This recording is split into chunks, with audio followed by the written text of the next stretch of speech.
And this meeting is now called to order. For those around the table, please be sure to turn on your microphone when speaking. For those participating via Zoom, please state your name when making a comment or asking a question. The MAG public comment process allows members of the public to comment on items that fall under the MAG jurisdiction. If you'd like to make a comment at today's meeting, please fill out a request to speak form. MAG staff can assist with that. If you're parked in the garage, don't forget to validate. Validation stamp is on the counter. If you purchase a transit ticket, see MAG for reimbursement. Also, hearing assisted devices are now available from MAG. We do have one new member. It was brought to my attention that Tim Connor, you're going to be covering for Roy Harrington out of Scottsdale. Is that correct? Yes, that's correct. Thank you. All right, thank you. Agenda item number 2 is a call to the audience. This is an opportunity for the public to comment on items that fall under the MAG jurisdiction that are not on the agenda, informational items and items on the agenda for discussion and not for action. 15 minutes will be provided to the call of the audience unless the chair requests an exception to this limit. I've received no requests to speak for the call of the audience. MAG also provides an opportunity for the public to submit written comments via the MAG website. Any comments received 2 hours prior to the meeting are shared with the committee members in advance of the meeting for consideration. They will be included in the formal meeting minutes. Gordon, have we received any written comments for the call of the audience? No written comments were received. Thank you.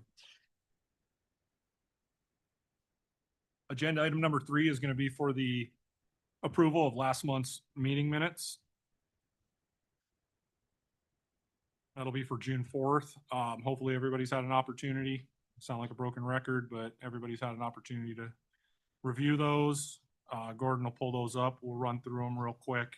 And if you have any comments, if you have any changes, please address them now. We can make those minor modifications and move on.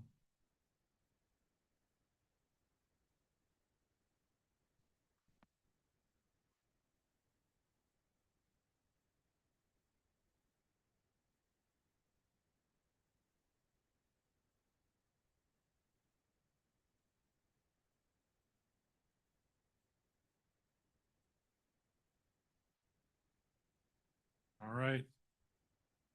Hopefully everybody's had an opportunity to review them. At this point, I'll entertain a motion to approve the comments or the meeting minutes as written.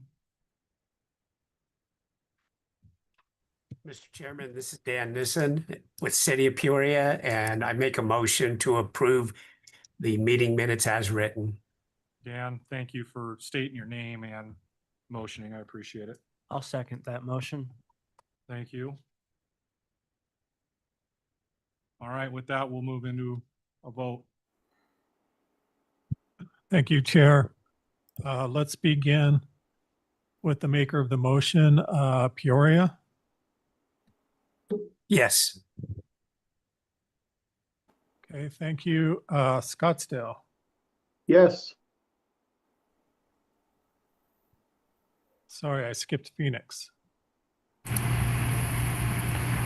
Yes. Surprise. Yes. Tempe. Tolleson. Youngtown. Yes. Thank you. ADOT. Yes. Avondale. Yeah, Jim Badowich, yes. Thank you. Buckeye. Hello, this is Josh Ford. Yes. Chandler. Yes. El Mirage. Yes. Florence. Gilbert. Yes. Glendale. Yes. Goodyear. Maricopa County. Yes. Mesa. Yes. The motion passes unanimously. Thank you, Gordon. All right, we'll move into items proposed to be heard, cases under consideration. The new cases for 2025, which are the miscellaneous corrections. This is agenda item number 4. We had A through F. Does anybody have any additional comments or questions on anything between A and F? Does anybody need any clarification on any of the miscellaneous corrections?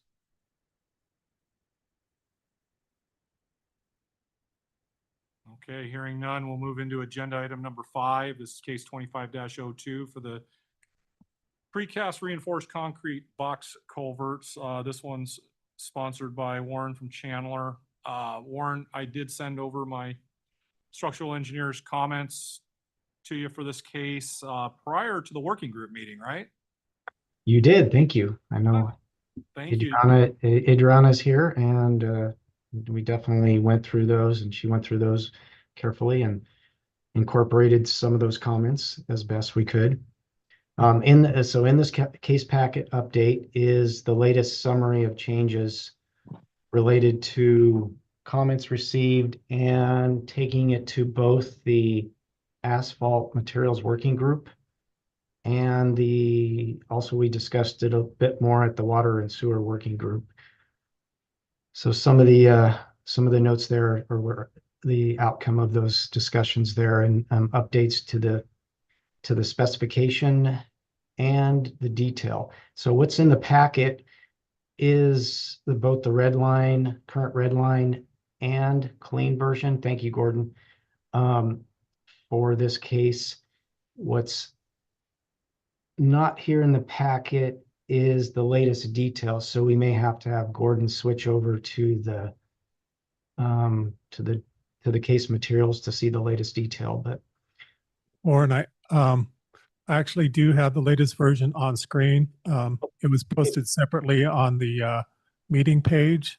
So for those who are just looking in their packet, it may be slightly different than what you see here, but this should be Okay. the latest. Perfect. Thank you, Gordon. Yeah, I had looked at it earlier this morning, so I hadn't seen, but yeah, basically within the detail is Adriana has updated the detail for the discussion at the working group in terms of compaction in the trench. So there's now the 12-inch minimum with the asterisk, and then the note over on the right referring to if it happens to be less than the 12-inch, slurry can be used. Obviously, we want the wider for the ABC for compaction requirements. So that what the main update on this detail, along with in the spec, kind of clearing up using the section 702 for the ABC granular fill, which sounds like is more readily available. And so those are the main items. She also incorporated, as the chair mentioned, Glendale had sent some comments. I think we incorporated the ASTM, and Adriana can piggyback on this a little bit to get a little more detail on that. So she's more familiar with the ASTM and AASHTO requirements. But that, in a nutshell, is the update for this month. Adriana, did you want to add any more to that? Yeah, I think you did a good job there, Warren. The main verbiage that was added to the spec was answering Glendale's comments about the manufacturing tolerances. So those tolerances are from ASTM and AASHTO. It's right there on the screen. And yeah, Warren covered everything else.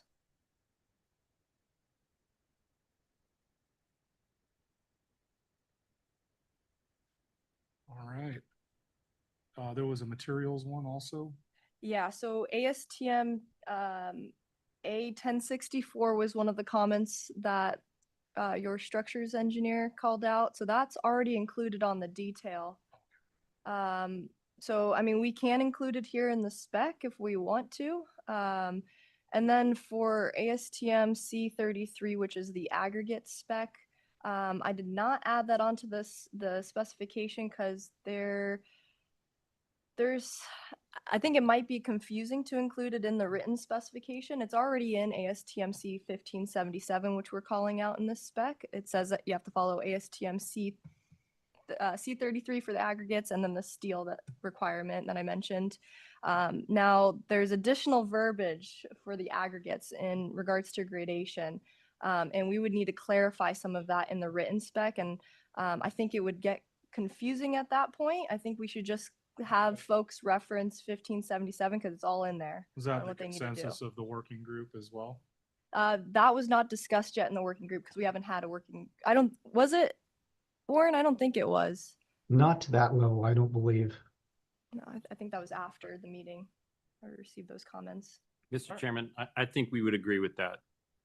Yeah, it's already in the ASTM spec that's called out. Putting C33 in there has so much other information. It's just going to be confusing and not necessary for this material as a bedding. It's not necessary for that. It has all kinds of stuff in there you don't need to do. So. Yeah, Fair exactly. enough. Fair enough. And then the steel reinforcement specification, the ASHTO. It's ASTM A1064, I believe. It's on the detail. We call it out in the notes on the detail. If you want to include in the spec, we can do that as well, but No, not if it's in the detail. I Yeah. don't think it's necessary. Okay. All right. Well, thank you. yeah, thank you. You have anything else, Warren, for updates? We're good? I do not, but thank you, everyone. All right, I'll go ahead and open it up for discussion. Obviously, I had a little bit of that. I kicked it off. Anyone else have any questions or comments on this case?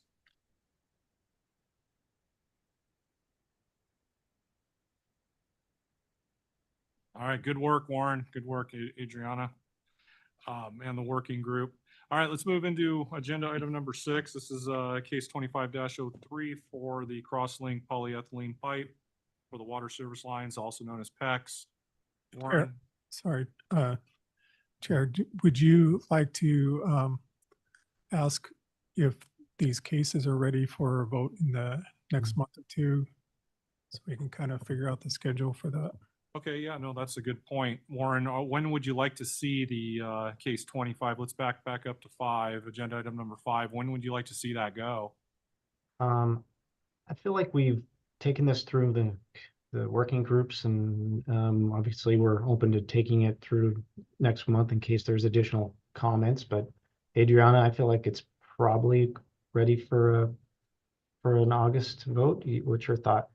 Yeah, I agree. I think the MAG Water Sewer Working Group should get one more review of it, and then we'll bring it back next month if that works for everybody. Yeah, they'll meet this month and then, okay. Thank you, Gordon, for mentioning that. Let's go ahead and Thank you. put possible action then for the next month meeting.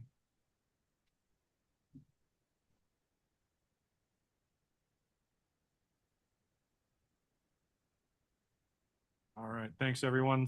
Now we're into agenda item number 6 for the PEX. Warren, do you have an update you want to provide? I do, thank you. The working group reviewed and we discussed the comment that was received from Town of Gilbert regarding requiring the sleeving under hardscape. And we talked about it a bit, and Jeremy, I believe Jeremy's online too. And really came down to what the working group discussion was, that this is a material spec, and although definitely there are certain instances where sleeving may be beneficial and required, and obviously as Arvid pointed out, directional boring or boring would be applicable to sleeving potentially, but there are definitely some installation material aspects of the sleeving, if you're doing bins in the sleeving, how you're going to have access to the bins. But so more or less, we wanted to keep this spec pure to what it is as a material spec versus trying to make this into an installation spec. So I felt the feeling was not to put the requirement for the sleeving on this. Instead, agencies can still require if they feel like a circumstance requires the sleeving, and then on the material itself, I think, Jeremy's brought up that he's still working with the agencies on more of the education of the pipe and the material itself and things like that too. So Warren, I appreciate that. I agree with that. The way you stated that, as far as this is a material spec, not the installation specification. We can get into that later. no, that's fair enough. So the way it's written is pretty much the polished version. Is that fair to say? Yes, it is. Any committee members have any questions or comments on the PEX case, the 25-03?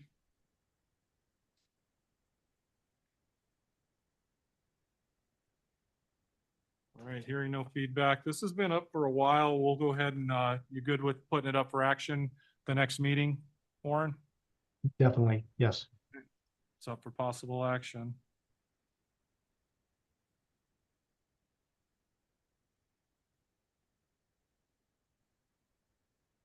All right, agenda item number 7, this is case 25-04 for updating the Arizona test methods, or the ATTI, over to the AASHTO equivalents. This one was brought by the Asphalt and Materials Working and Concrete Working Group. I know we talked about pushing this. We can keep kicking the can down the road and vote on it at the end, or we can just put it up for action unless you see more feedback coming in, but it's kind of just been sitting stale, correct?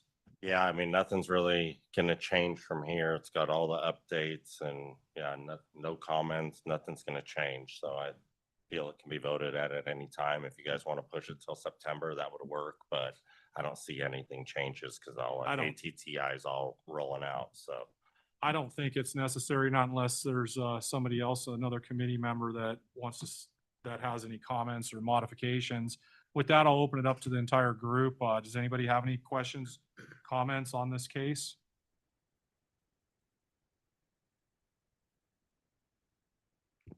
Mr. Chairman, I'd recommend that we vote on it sooner than later because you have lots of cases on your docket to go through. Thanks for reminding me, Jeff. Just from past experience, waiting isn't always better if there's no. Yeah, that's coming into this Or meeting. I discussion, so. made a note of that. I think we should just go ahead, and if we're not getting any potential modifications or any really negative feedback or any changes, so let's go ahead and put it up for action at the next meeting, Gordon.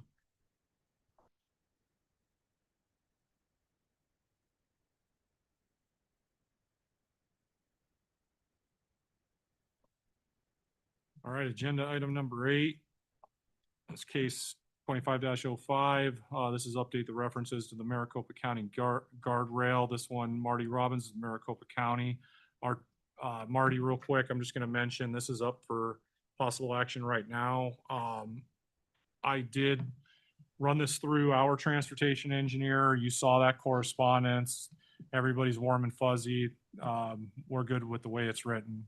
So do you want to provide any updates or feedback on this, Marty, before I move it to the general committee? No, Mr. Chairman, we don't have any other additional updates at this time, and we're ready to proceed. Okay. Committee members, any questions or comments on this possible action item? All right, hearing none, I'll definitely entertain a motion for vote on this one. And I'll start with Marty. Is this something that you want to motion? Yeah, this Marty Roberts with Big Dot. I like the motion to proceed with the vote. Thank you. Can I get a second motion on this case? This is Warren. I'll second. Thank you, Warren. With that, we'll go ahead and vote. Thank you, Chair. All right. This is case 2505 as presented in the packet. Let's start with the motion, maker of the motion, Maricopa County. Yes. Mesa, Yes.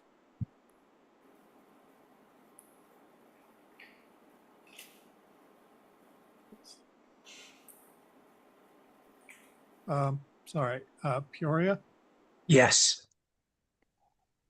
Phoenix, Yes. Scottsdale, Yes. Price, Yes. Tempe, not present. Tolleson, not present. Youngtown, Yes. ADOT, Yes. Avondale, Yes. Buckeye, Yes. Chandler, Yes. El Mirage, Yes. Lawrence, not present. Gilbert, Yes. Glendale, Yes. Goodyear, not present. So the motion passes unanimously. All right, thanks, everyone. Thank you, Marty, for that case. We'll move into agenda item number 9, case 25-06. This is to revise detail 260 retrofit driveway, or I'm sorry, retrofit alley or driveway entrance. This one has brought City of Phoenix.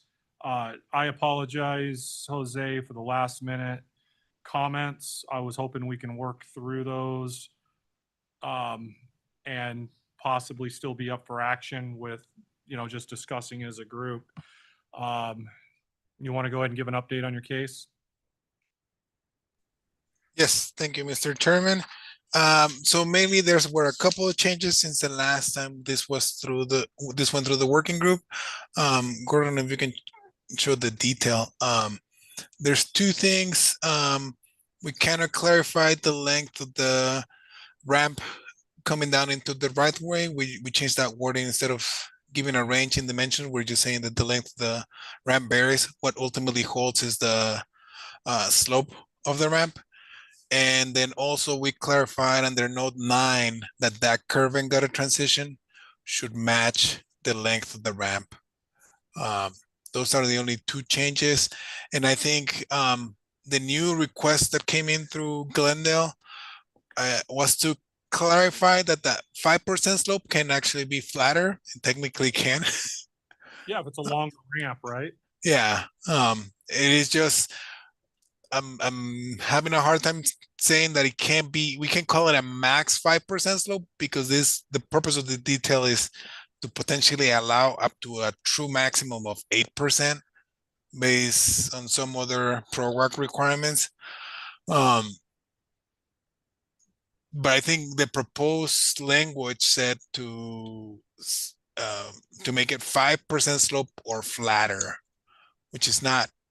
Yeah, that was our transportation engineer, his comment. And then it was also, which I understand because it technically can be flat. Also the note 10 for the 5 foot to the length of the ramp varies, right? Yes. You would get the flatter slope with the longer ramp, but I don't know, I guess we could just get a feel from the committee members. What's their thought on that? If everybody's comfortable with the way it's drawn without adding or flatter. Yeah, the changes about the length of the ramp was already in there. That's part of the revisions. Right, and I think that's where the or flatter came out. Yeah.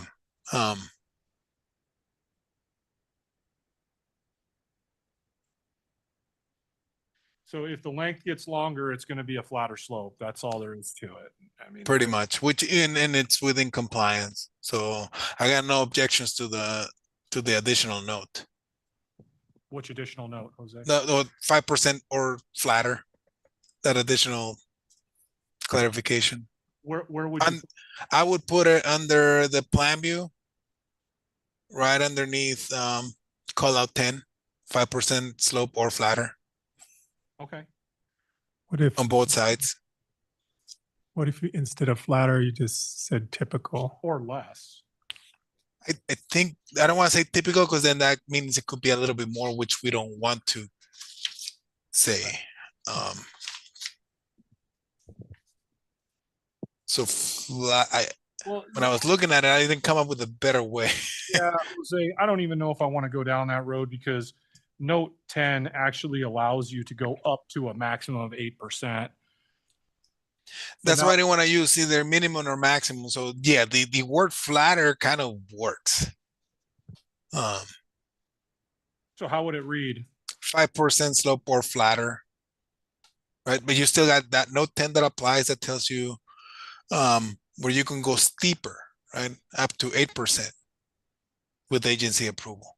Right, I'm sorry, maybe I'm not following you. Where are you saying to add the or flatter into note 10? No, not into note 10 under the plan view. Right there that we're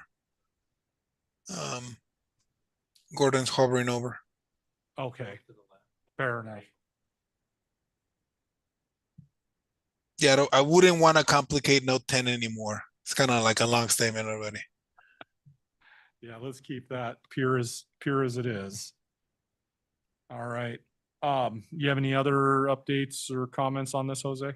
No, the only thing that was discussed, if there's ever any change to the ½ an inch batter on the bottom of the curve, we can. Under general discussion, I was gonna hit Brian up with that. Yeah, we'll cross that bridge when we get there. But I think other than that, I don't know. We could run it by the working group. I don't know if Warren has any other 2 cents about that. And still make it in time to get it approved this year. That So adding that or flatter seems practical to me too. I think no problem there. I'm sorry, Warren, I stepped on you. Say it again, please. No, I was just saying, yeah, I'm in agreement adding the flatter, and I feel like we've talked it through with the working group a number of times, so I'm comfortable with it. Okay. What about other committee members? Do you guys have any comments or questions on this case? I don't know that the plan view needs to say or flatter. It doesn't bother me if it does. I will just note that the elevation view also has a 5% slope, and we should probably be consistent with the wording. If we're going to put it in the plan view, we should probably put it in the profile view, the elevation view. Good call, Ryan. Agreed. Other committee members have any questions? If you have any comments specific to, adding in the language or flatter, it would be appreciated whether you support it or not. Your input is definitely valued. Is there any minimum slope? No. Okay. Could it be a negative slope? As long as it doesn't exceed 5%. Okay. It says when you use the word flatter, then you're probably safe. I doubt somebody's going to try to tip it, but I can just see without a number there, somebody thinking. Yeah, 5% is either positive or negative, right? Okay. So once again, committee members, if you can chime in and give any input on this, it would be greatly appreciated, because really, if not, we don't necessarily need to put the flatter language in there. We can just move on it the way it is and see if we can get it up for action today. So committee members, chime in, please. Mr. Chairman, I think the word flatter is appropriate. Just from a few years ago, we were having problems where we had to change the sidewalk cross slope because we had inspectors with smart levels saying it was less than 1.5%. So yeah, so flatter is good, because now if they go out and measure 4%, say, oh, the detail says 5%, and have me rip out driveways. Since there's not a 5% max on it, you could technically interpret it as this needs to be 5%, guys. Thanks for chiming in, Ryan. That's a good point. This is Marty from McDOT. I also agree with that. And I'm thinking from the survey standpoint, because our surveyors be looking at this and saying it needs to be 5%, even if it's flatter in design.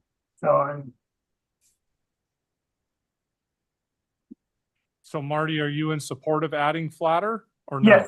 Yes, I am in support of adding flatter. Thank you, Marty. Any other members? Jose, I think with this, we could put it, if you want to put it up, vote on it today, or potentially get it up for action. I think we could vote on it today if we just make those minor modifications on the plan view and the profile view that Ryan had mentioned. Just add 5% slope or flatter, right? Yeah. If nobody else has any other comments, then yes, I would like to move it up for action today, and with those changes, with the proposed changes. All right, one last call to the committee members. Any additional comments on this? Mike, you have a comment? That would be on both sides, right? Yes, on the plan view and on the elevation on both sides of the driveway.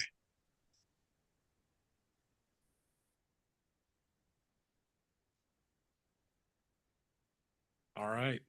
So with that, I'll entertain a motion to approve, or I'll entertain a motion to vote on this case, provided those two modifications or the modifications or flatter is added. I'll motion. Thank you, Jose. Can I get a second motion? This is Warren. I'll second. Oh, Warren beat you to it. Warren- Thanks, Ryan. Warren's got it. Thanks, Ryan. All right, at least I know I have Ryan in support of it as well. So with that, we'll move into a vote. Okay, let's start with the maker of the motion, Phoenix, Yes.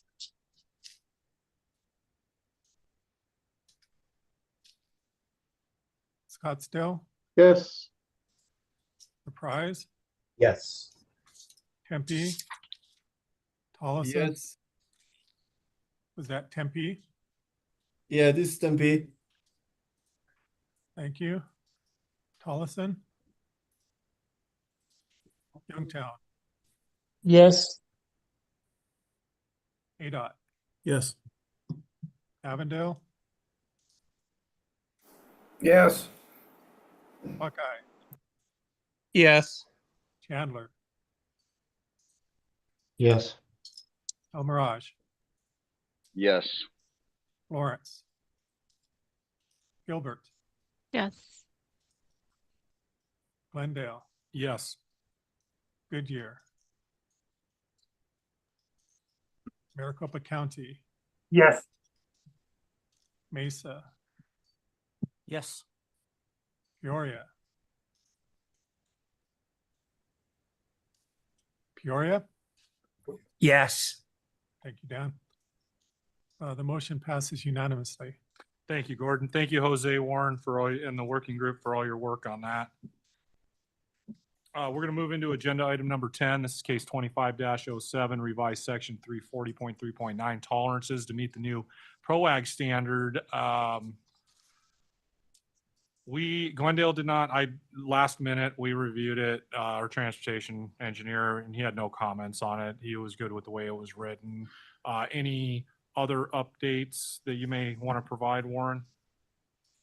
I know we did talk about it in the working group, of course. The only thing that may come out of this is in the statement that was added, there are certain allowances that the final PROAG has included for certain instances for crosswalks and stop controlled, yield controlled situations where a 2% may be more allowable for a 5% in certain instances. We're gonna talk about that in the next working group, maybe a modification to the ramp details for showing a crosswalk between the ramps and what grades are allowed in that crosswalk space. But right now, that statement, I think, covers the majority of instances for the ADA maximums, at least for most of our flatlanders, maybe not Scottsdale and some of their hillsides, but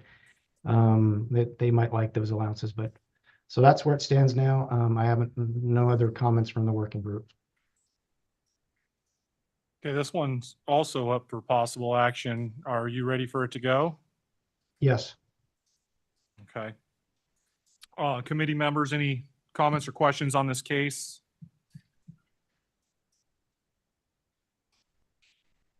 All right. I'm not hearing anything from the other members. With that, I'll entertain a motion for vote. If no other committee has any other questions, I'll motion there. Jose with City of Phoenix. Thank you, Jose. I'll need a second motion from committee members. Mr. Chairman, this is Dan Nissen with City of Peoria, and I'll second that motion. Thank you, Dan. Warren, Dan beat you to it. Yep, he did. Thank you, You Dan. can motion on your own case. Thank you, Dan. Appreciate it. With that, we'll move into a vote. Thank you, Chair. Again, the motion was made by the City of Phoenix, so we'll start there. Yes. Scottsdale, Yes. Surprise, Yes. Tempe, Yes. Tolleson, Youngtown, Yes. ADOT, Yes. Avondale, Yes. Buckeye, Yes. Chandler, Yes. El Mirage, Yes. Lawrence, Gilbert, Yes. Glendale, Yes. Goodyear, Maricopa County, Yes. Mesa, Yes. and Peoria. Yes. Thank you all. The motion passes unanimously. Thank you, Gordon. All right, we'll move into agenda item number 11. This is the case 25-08 for the new section 746 fiberglass reinforced polymer pipe. I know we had a lot of discussion on this, or some discussion on this last meeting. Is Arvid online? Right on, there he is. Arvid, do you want to provide an update on this case? Yes, Mr. Chair, the recent version there in front of you is the one that's been gone through at the working group. The entities that are working on it have removed all the pressure stuff and added in the testable requirements that were asked by the work group. So I believe it's at a final version for review of the committee at this point in time. And if there's any questions, Renee, I believe, is online. We can ask him. Otherwise, we just need to get ready, hopefully next month for a vote. All right, thank you, Arvid. Yes, sir. Committee members, do you have any questions or any comments you want to state on this case?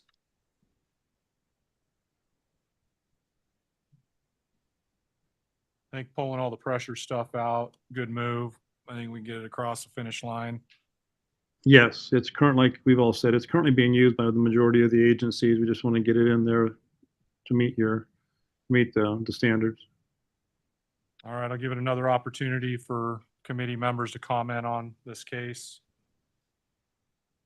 So Arvid, this is Jim with Avondale. So is this the testing part is, so we pretty much match 611 for sewer line testing? That's my There's understanding. some Yeah. exceptions though. It does have an exception here though.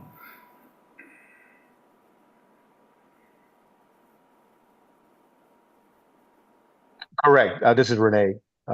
That's listed that exception in as the only one in 611 regarding the deflection for long-term testing, because it's what's referenced now is for a different material and a different number. Okay. I guess I'm okay with for now leaving it here, but I know we may need to examine 611 down the road to see if we need to put it in there because there is some differences here. So.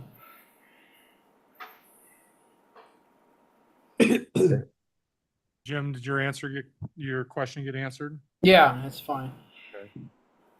Thank you. I think it's appropriate then. I mean, other committee members, any other comments or questions on this case? Arvid, I think it's appropriate to put it up for possible action at the next meeting. What's your thoughts on that? Agreed. Yes, as long as everyone's on board with it and satisfied with Renee's revisions, then it's ready to go. All right. Let's get it done this year. Thank you very much for your hard work on that, Arvid and Oh, Renee. it's Renee, yeah, did all the hard work. I'm just a pretty face. Hello. Thanks, Renee. You're welcome. Thank you, everybody. All right. We'll put that up for possible action at the next meeting. Got that, Gordon? Yes. Thank you. Agenda item number 12. This is case 25-09, revised details 303-1, 303-2 for the pipe joint restraints. This one is my case. I can tell you that there were, since the last meeting, there were some updates made, some changes. I corrected some spelling for polyethylene. I changed the table titles to read instead of restrained length LR, length restrained LR. So it matched there. Changes to the change to note 6 from also restrained length to length restraint, just so it's consistent throughout the whole document. Corrected a spelling error for assumptions, and then pulled an extra O out of good. So it's not super good, it's just good. Made a couple more corrections after those corrections were made. Another thing was found for assumptions 3 for the USCS, so just corrected that acronym. I have not, we did meet with the working group on this.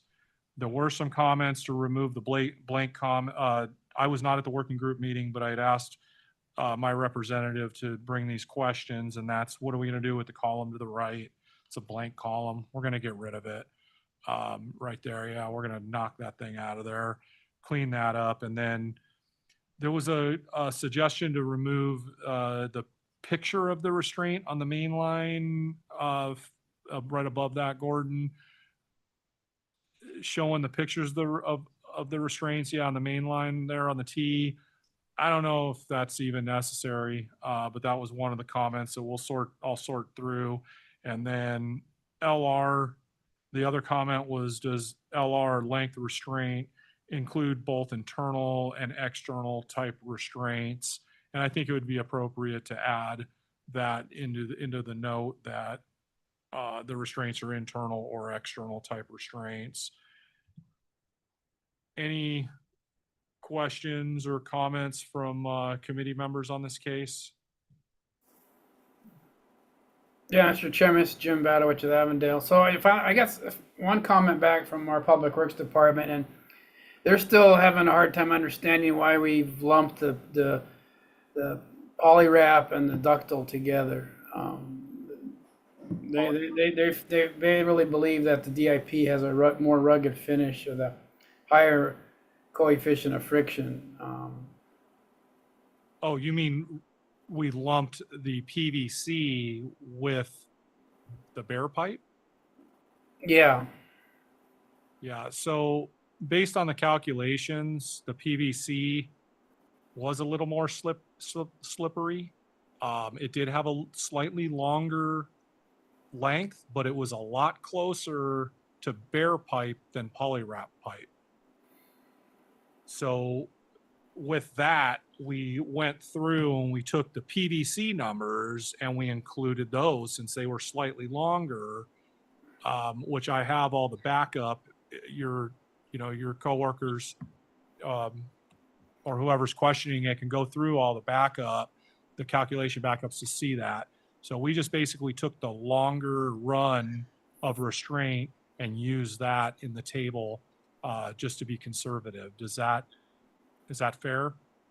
Yeah, I remember the discussion we had. I'm just going to have to round up those backup calculations and forward it to him and say, here's the reasoning for why we're doing this. So they were posted online, correct, Gordon? Yes, if you go to the cases under consideration page and download the case there, it includes all the backup materials. Yeah, so I'll do that. So that was just a comment. So I don't think we need to change anything here if we've got the backup, the calcs to back it up. I know you've done your homework on it, so I'm not worried about that. And the only other comment I had is again, I'd like to put in the notes, add a note that, hey, this is only for restrained pipe and does not apply to, thrust blocks, per MAG 380, because I still get confusion from contractors trying to use this table when we're doing thrust blocks, for the restraint. Did have a note in there, Jim. I know when you reference tying on to existing, you mentioned it, but yeah, in certain note 6 in certain configurations, fittings may wait, no, that's not it. Where was it? It was in here somewhere where right here, note 2. When connecting to the existing pipelines, it cannot be assumed that existing pipelines are restrained. Additional restraint measures such as blocks and anchors may be required. But you're saying you're seeing belt and suspenders out in the field? You're seeing both? Yeah, they're trying to use this table when we're like our current spec, you know, when we require, or when we allow PVC pipe, they wanna, we only allow thrust blocks, although we are probably gonna start allowing the megalug type, you know, joint restraints for PVC to, because we're really trying to get away from thrust blocks. It's just being it's being Yeah, a big hassle. I think a lot of that's going to be determined out in the field with the inspector, with the contractor, Yeah. looking at those lengths and just verifying those lengths are appropriate, match the detail. Then you wouldn't need additional thrust restraints. But let's talk about that a little bit more at the working group, because I still have some work to do on Okay. this detail. My CAD guy's tied up with other stuff right now. So All right, sounds good. thank you, Jim. Any other committee members have any questions or comments on this case? Mr. Chair. Yes. In assumption number 1, I'd recommend removing the word adequate from the second to last line there in reference to the overall safety factor. I think the calculations are based on a safety factor of 2. I don't know that we need to say that's adequate or not. That can be up to the design engineer to determine if they feel that that's an adequate safety factor or not. We just need to state what safety factor was included in the calculations. I think that's a fair assessment. Thank you, Ryan. We'll definitely discuss that, Jim, at the next working group meeting as well, if we want to pull that out of there. Yeah, because if somebody will ask, what does adequate mean in this case? So. Yep. Perfect. Any other committee members have any questions or comments on this case? All right.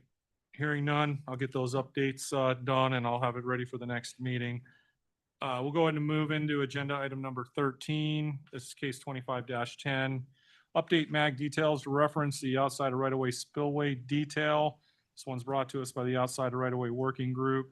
Peter, you want to provide us an update on this? Thank you, Mr. Chairman. We received comments from Maricopa County that have been incorporated into the not the curb cut details, but the concrete scupper details. There was there's a request on, there's no changes on the curb cuts. On the concrete scupper, we had added a note, and unfortunately my eyesight's terrible today, but it was basically identifying the distance for having the mid supports, if I remember, maximum 4 foot.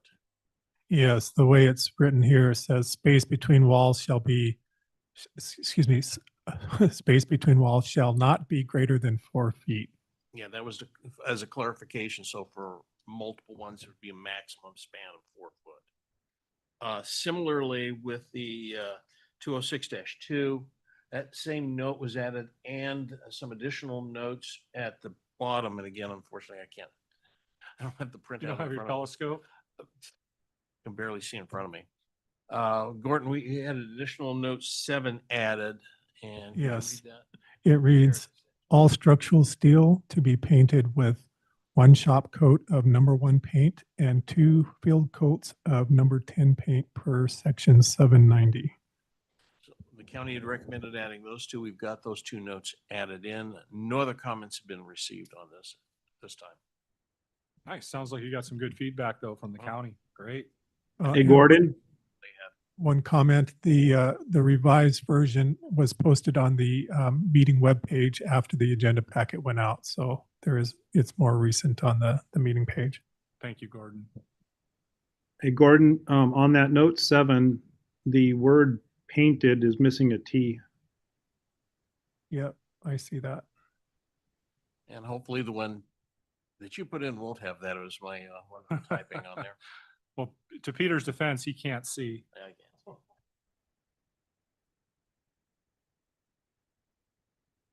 All right. Thank you for the update. Committee members, any questions or comments on this case?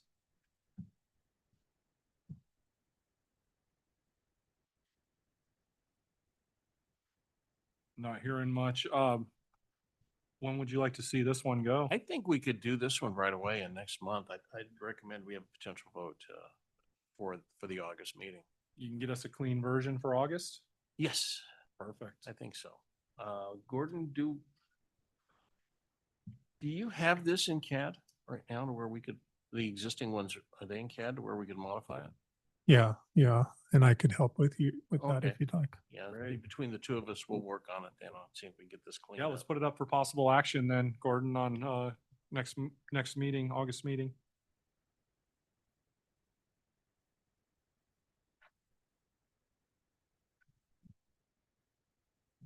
All right, thank you, Peter, for the work in that, and for committee members for your comments on it.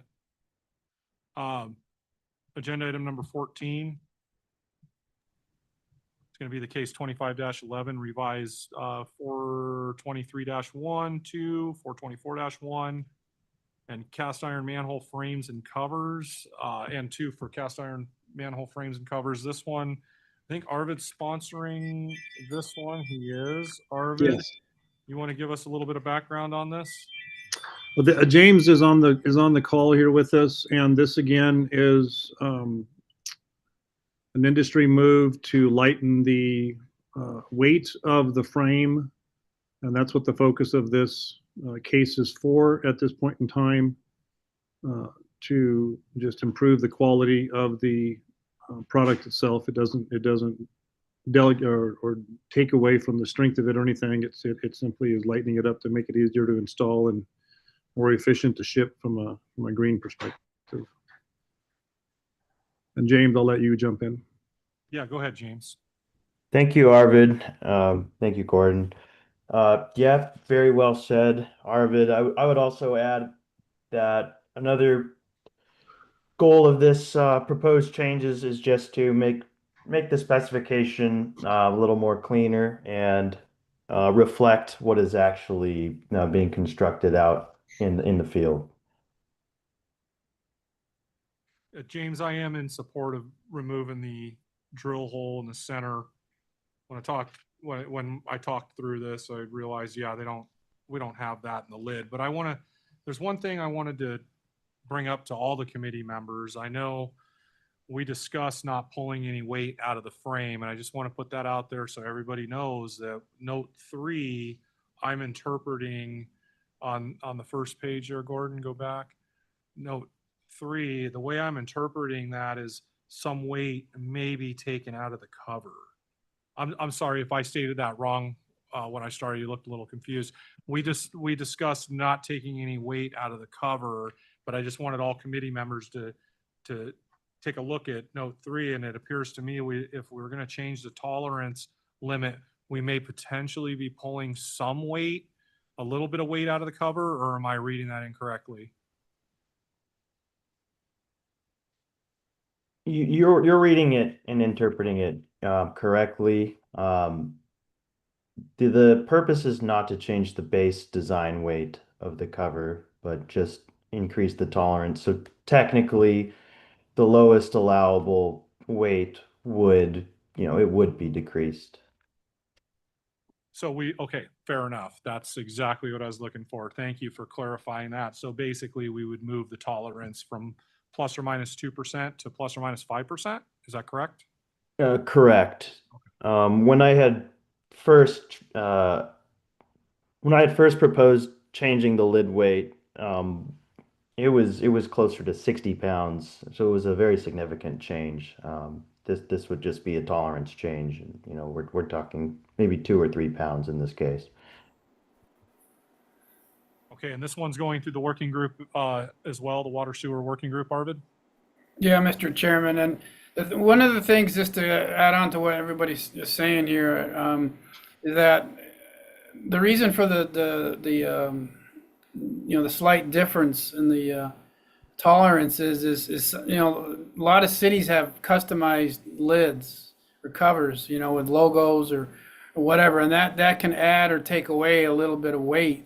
So that was, one of the reasons to put the tolerance is to kind of cover that, as an allowable variance, because it can go, a little bit below, a little bit under or over based upon the design of these covers. And so that's just kind of a further explanation of that tolerance. Yeah, thank you, Jim. Yes, and Mr. Chair, to answer your question, this has been the version we've had for, I think, a couple meetings now. So I think it's ready for action next time if everyone is on board with it. That's where I think we stand, James and I do. It's been cleaned up and questions answered. Potentially, but I'm still a little confused with the minimum weight versus the tolerance. Usually you wouldn't have a minimum weight and a tolerance, or should, I guess the question is, and I'm just talking through this. I'm not set on any one way or the other, but I'm thinking if we have a minimum weight, do we need a plus or minus tolerance? Well, like Jim said, when they cast, and if I'm speaking wrong, James, tell me this, but when they cast a lid, depending on the specifics of that agency, you could have up to 5% plus or minus from 178. That's right. That's right. That makes perfect sense. I guess I'm just getting hung up on the minimum cover weight and then having a tolerance. If I may, Gordon, I might have skipped a couple steps with this proposal, but the way it's written is to just go away from a plus or minus, as usually the minus is the problem rather than the plus, and just specify a minimum. So kind of baking the tolerance into just a base minimum weight.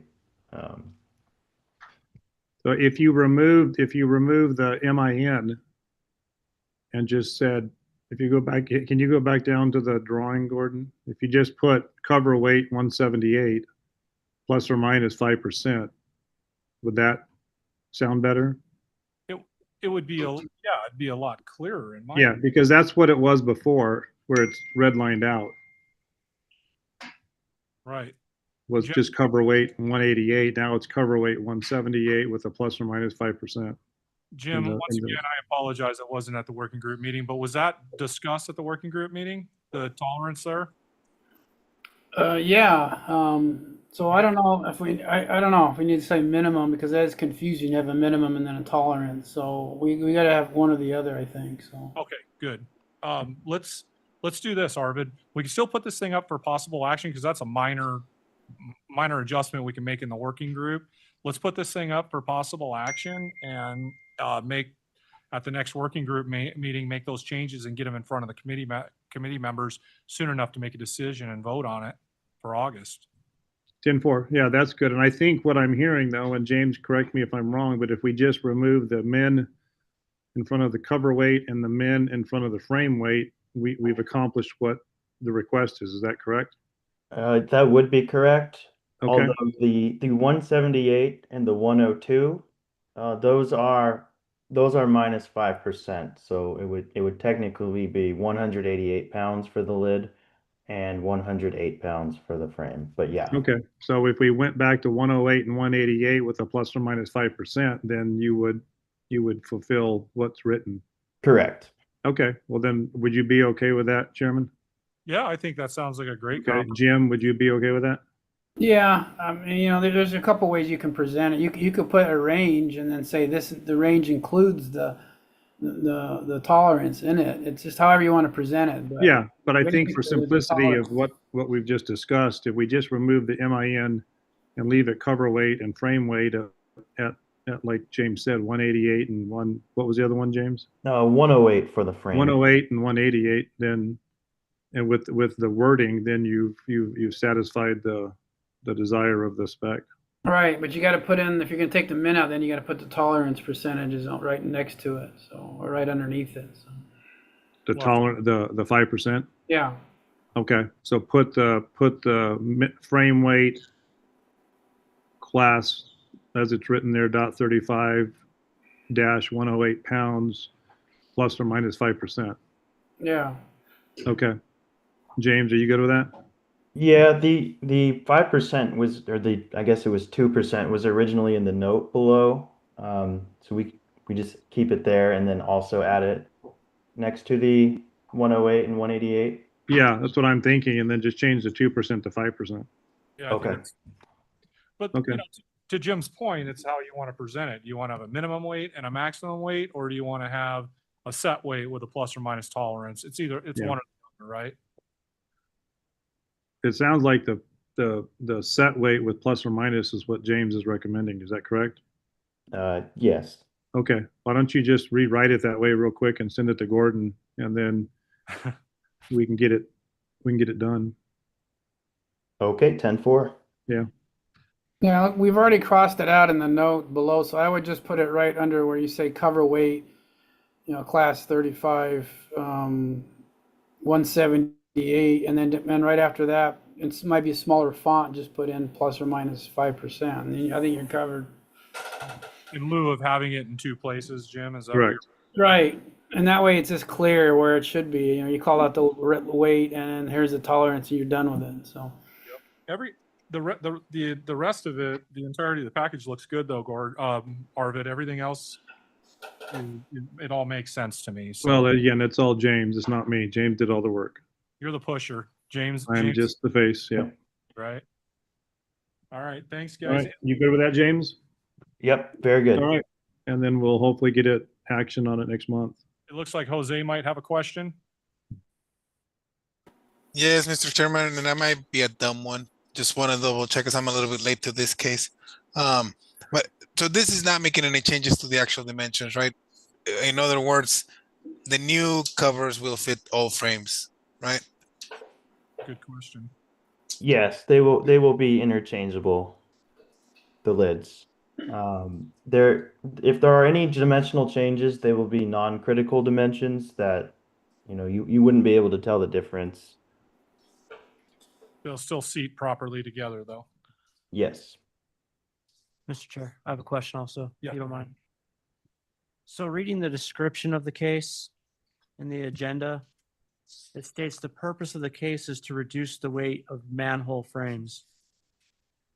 Can somebody please clarify, is that what we're intending to do? Because all this discussion we just had, I heard we're not changing the weight, but that's what the description of the case is. So can someone please clarify for me? Yeah, and to your point, Ryan, that's why it brought up the note 3, is I saw a slight modification in the weight of the lid, and I wanted to present that to all committee members. But James or Arvid, do you want to comment on that?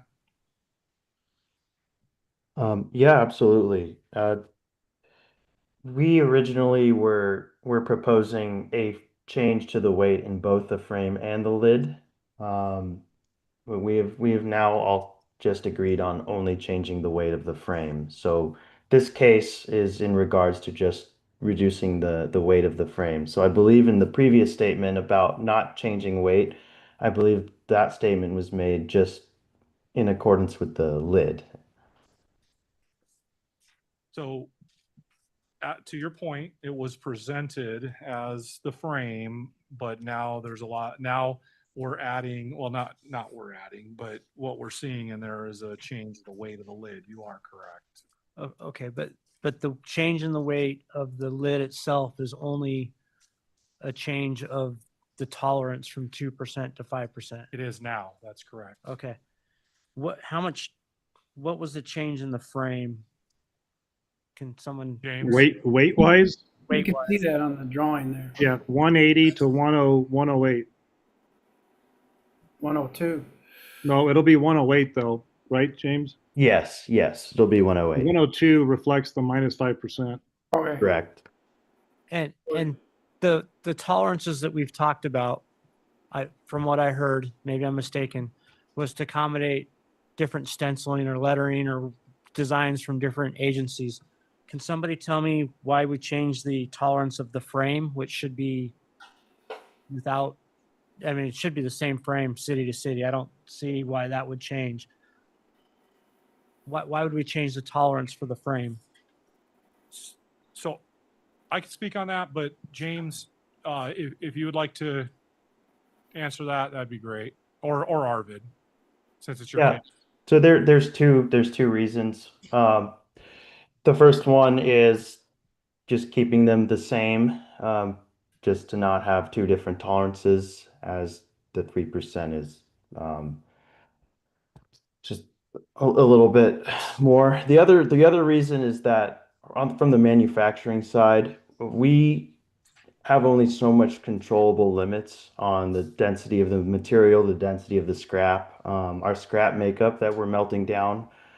So for us to realistically always fall within a 2% is a struggle, which does come up from time to time. And we had noticed a few projects where in the weighing process, castings were rejected, and then we're basically going through a 3 to 4 week process of back and forths, only for the material to eventually be approved after, letters and further engineering approvals. And this is just a widening of the tolerance to prevent these kinds of, I guess, hangups in projects where we're getting rejections that really don't negatively reflect a bad product or something that's going to be detrimental to the performance of the product. And then there's also the different lids, which Jim had brought up as well. What is the material difference that's yielding a 5% change in Deviation. weight? That seems like it's pretty excessive for the material that would go into it. Are we getting For the lid, I'm going to speak up. For the lid, it seems like it's the logo. Sure. Frame, I don't know. Right. And I understand the lid. I get that. And I'm not particularly worried about changing the tolerance for the lid because the design is completely different city to city. Does it need to go to 2 to 5? I don't know. I haven't done the math. I don't know how much those lettering would make a difference, but the frame, to me, I'm having a hard time with understanding material differences that would equate to a 5% deviation. That's a pretty significant difference. And I don't know if that means we're getting scrap metals that are not the right material. So there's a range of acceptable spectrometry in the material that we receive. So it has to have so much carbon, it has to have so much silica, depending on what different chemical makeup the scrap has. And not only do you have that at play, but you also have the way the metal cools, and the way that it's filling in the mold itself. So a lot of different things, if they're on their high end or their low end, can push that tolerance.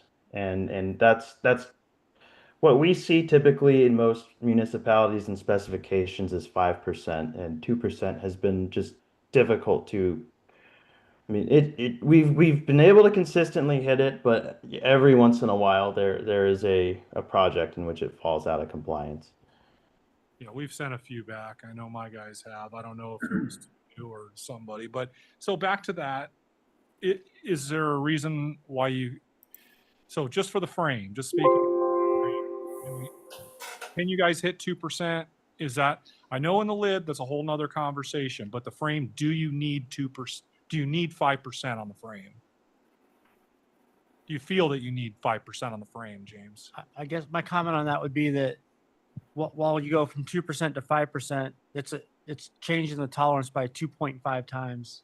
It is. It's not a small increase in tolerance, and maybe it doesn't matter. I'm not suggesting that we have to stick to 2%, but I'm just noting over time, manufacturing processes should get more efficient, more effective. We should be able to decrease tolerances and not have to increase tolerances. But, if it was, hey, 2% is really tough, let's go to 3%. I could say, well, all right, that makes sense. But 2 to 5 is changing the tolerance by 2.5 times, right? So it seems like a big change. Yeah, I kind of agree with you, Ryan. It does seem with today's production and technology, we should be getting better and not worse. So a cover, yeah, I understand that, but the frame, these should be pretty close to identical. And maybe we leave the frames at 2% then, if it's not that big of a problem. So well, we've achieved the goal of lightening that frame up. Now I guess the question is, James, do you guys really need 5% on that frame? I don't see why you would need it, but I'm not manufacturing them either. Yeah, there is one more thing I failed to mention is per the ASHTO manufacturing code, there's a lot of grinding processes that take place. And there are instances where the automated grinders or even the manual grinders, the actual laborers using manual hand grinders, they might overgrind. So there is also a variance in, still within dimensional tolerance, but there is more, I guess, room for variance Yeah, in. see, that's a quality control issue, and if they're getting carried away, then somebody could say, "Hey, you're cheating." So, I don't know. Now I think about it more. I think we need to leave this at 2%. Jim, I'm kind of on board with you, and I like Ryan's comment. Hey, maybe 3, but 5's quite a jump. Let's discuss this more at the working group meeting. I think this needs to be suited for that. We've kind of spent quite a bit of time on it. I mean, I want to give everybody their opportunity to speak, but at the same time, we got to keep this thing moving. Is that fair, Jim? Yeah, sounds good. All right. Any other comments from other members that have not spoke on this case? Jose? Jenny, if I can just throw it for the working group, because I usually don't attend those, but since we're getting rid of section D and C, we can try to find a way to keep that machine surface statement somewhere. I looked it up, it's in the spec, but it'd be nice if it was somewhere in the details still, that the bearing surfaces need to be machined. That's all. You catch that note, Arvid and James? Yes. Okay. I would think you could either move it into the A or B section or place it in the note itself. Yeah, we can discuss the placement on it. As long as you got the note, we'll discuss the placement on it at the working group meeting. Okay. Thank you. Got it. All right, thanks everyone. Any other questions from committee members? All right, we'll move into agenda item number 15. This case 25-12, revised section 326 and 719, design and placement of polymer modified concrete, asphalt materials working group. Greg is not here. Who's going to speak on Greg's behalf? I will, Rob will. Thank you, Rob. Okay, so not a whole lot of changes from last month. We did a couple cleanups. Only the city of Phoenix was in there, so we couldn't do too many changes without more participation. So we cleaned some things up, discussed some tables and penalty values. So we're going to continue working on this spec probably till early 2026. I don't know that it'll be ready to vote this year. But yeah, we want participation. So all that can go to the working group. We will be having a working group meeting on the 17th at 12 p.m. at the ARPA office. So we changed some of the tolerances there, kind of clarified what the performance analysis is. And just kind of working through and trying to get this spec ready for vote. So if a person is a binder nerd or a asphalt nerd, they should join this subcommittee. Yes, really. please do. Please And do. we can all nerd out on it together, really. Yeah, because there's some discussions like we're adding an option where you can do coring or nuke densities because City of Phoenix is doing nuke. So we want kind of to limit the special provisions. So we added a couple options in there for the cities to use for compaction. If they want to do non-destructive testing like the City of Phoenix does. And then added some performance testing on there and temperatures to run the performance testing at. So just working through it, trying to get it in line with the EVAC specification. And having those subject matter experts there at the table sure helps. Yes, Helps it please. go a lot faster. Please send your asphalt guys there. Hey, Mr. Chairman, the only thing I would add that if you can send, I guess, to the agencies, because I know this started because people want to use EVAC. And we definitely, the guys here at the lab and gals do a great job of attending these meetings and providing their input. But I would encourage the other agencies to attend, especially when it comes to penalties and how they're going to do acceptance of that, so they can chime in. This stuff might get a little bit more complicated, so we want to make sure that if this gets approved, that people have the right resources in place to work with the product. Yeah, that's fair enough. Good point, Jose. Any other committee members have any questions or comments on this case? It's early draft form. They've already made quite the headway with it, so. All right. I'm going to move into agenda item number 16, case 25-13, update section 220-8 for payment of riprap. Marty from Maricopa County brought this up. Marty, is there any updates on this case? Pretty straightforward. Yeah, it's pretty straightforward. There's still additional updates, Mr. Chairman. Yeah, so yeah, we don't have any additional updates. Yeah, it's a very straightforward case. If any committee members, well, first of all, do you have any questions or comments on this case? Yeah, we had two, if this is the one, I believe we had two contractors who actually, a good consultants actually designed the mid span on that. So they had 16 foot and they actually put one center span.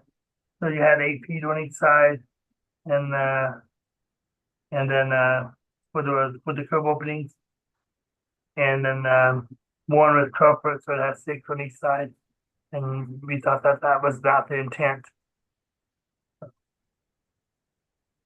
Well, Marty, I think at this point, we could probably put it up for possible action. Would you like to see it go at the next meeting? Yes.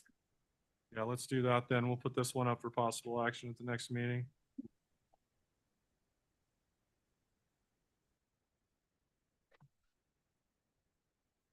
If it wasn't such a straightforward case, I would say let's mow it over a little bit, but everybody put your eyes on it.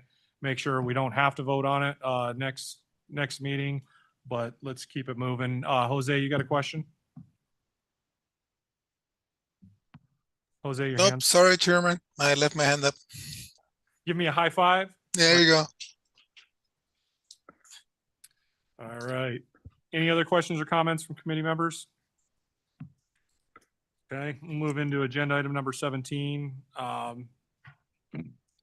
This is for 25-14 revised detail for 20-1 to require forming of cast in place manhole bases. And I want to say this is overdue. So thank you for bringing this case. Jim, you want to give us, this is a new case. You want to just give us a quick rundown on it?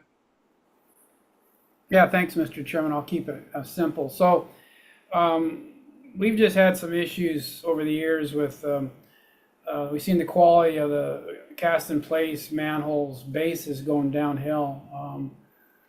You know, they're off centered, they're not centered, you know, there's not enough concrete. And you just like, you say, well, why aren't, you know, if you had form work, it would be controlled better.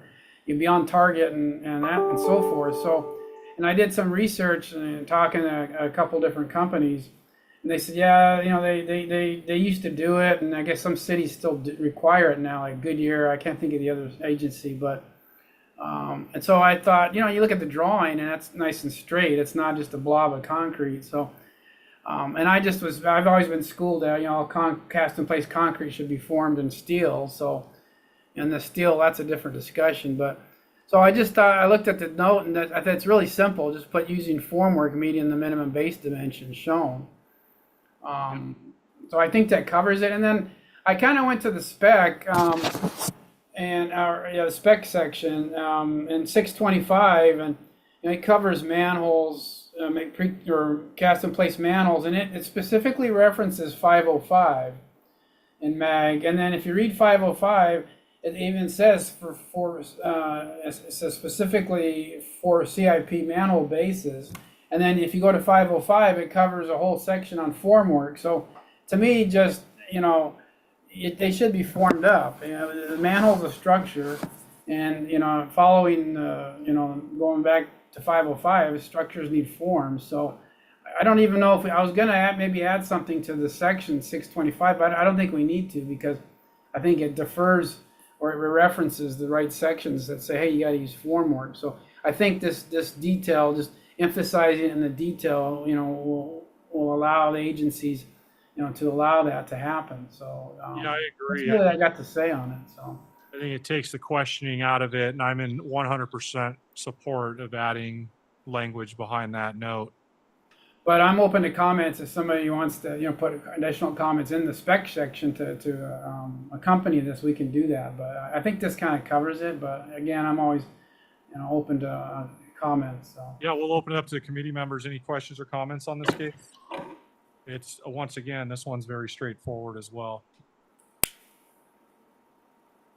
Well, we'll talk about it at the working group this month, and if we don't get any additional comments, then I'd like to see maybe even get a vote on it next time. So. Yeah, I think we put this, it's so straightforward, just like the previous one. I think we put this up for possible action at the next meeting. Okay, that's all I got, Mr. Chairman. Sorry, Mr. Chairman, I did have one question before you move on. Go ahead. Is this only for sanitary sewers? For this detail, I guess you got a good point, Jose. Maybe we need to add it to the storm drain one as well then. Yeah, I would say it'd be for all manholes. Yeah, let me take a look at that, and then we can add that too, and maybe do a 1-2 punch. So, Okay. Good comment. Yeah, not too many times do I go in and punch a lateral in for a storm drain, but I do it quite a bit for sanitary sewer. All right, any other questions or comments from committee members? All right, everybody, let's jump into agenda item number 18, case Thank 25. you. I'm sorry? 25-15, revisions to curb ramp details, 236, 237. Warren, would you like to provide an update, or I'm sorry, present this as a new case? Yes, thank you, Mr. Chair. The working group had looked at this the ADA working group has looked at this for the past couple months, and we felt like it was ready for the main group. So this is the next case to be submitted out of the working group. Not a surprise. I think the committee had seen some drafts of this last year as potential case. So this is the update to meet the latest PROAG requirement for affecting basically anywhere where we're going to do a single ramp where the crossing is prohibited. We're using the word not intended on the details. So they offer a couple options to basically notify a pedestrian where you're not intending that to be a crossing. The details reflect basically a 2-foot minimum landscape area.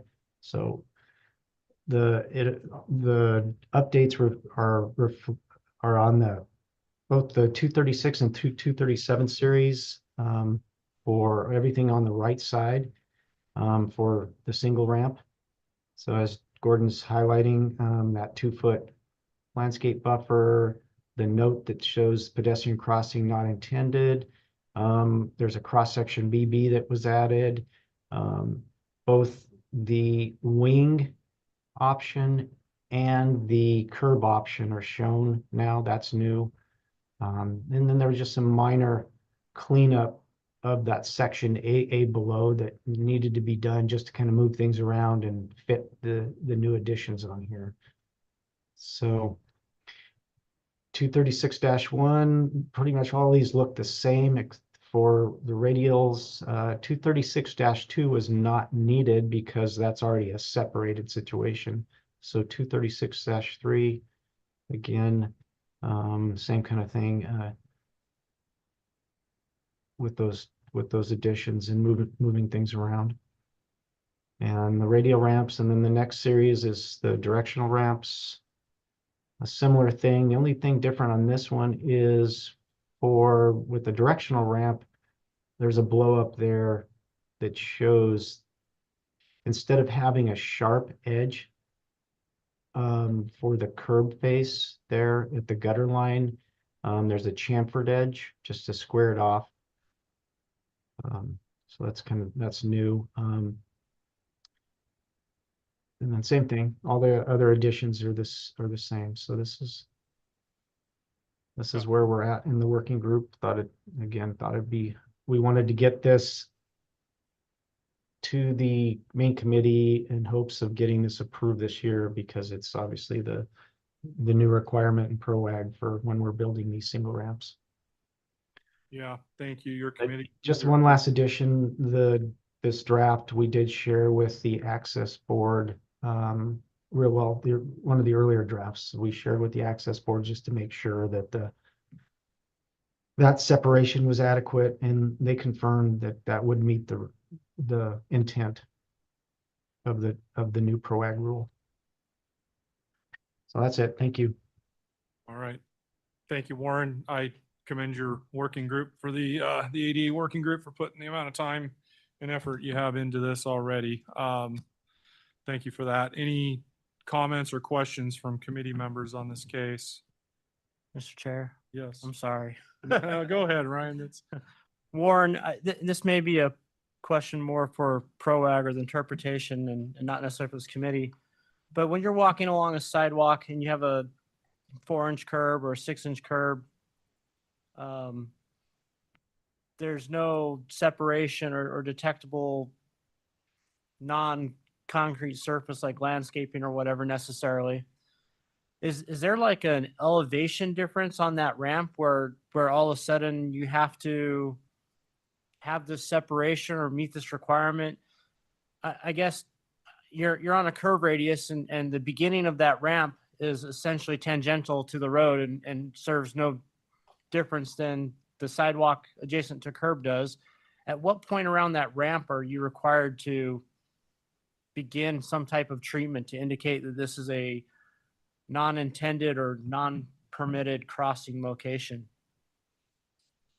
Yeah, that's a fair question, Ryan. I think the language in ProAg, like many things, is not clear for all instances, but I think it's geared to the limits of the curb ramp itself and where you would normally be required to provide a pedestrian crossing for the extension of that pedestrian access way from the sidewalk extending to the north in this case. We're fitting in within the PCPT limits there to provide that area as best we can to meet the intent of the ProAg. Ryan, does Mesa have anybody in the working group? Yeah, we've had Mesa's attendance and had some very good input on more the traffic signals and the traffic aspects. We haven't really, I can't recall. Jose, do you recall if we had any feedback on this particular case related to this from Mesa? No, sorry, Warren. I don't remember the name either of the person that attends. Yeah, no worries. That's what I was fishing for. I've been encouraging some people. Yeah.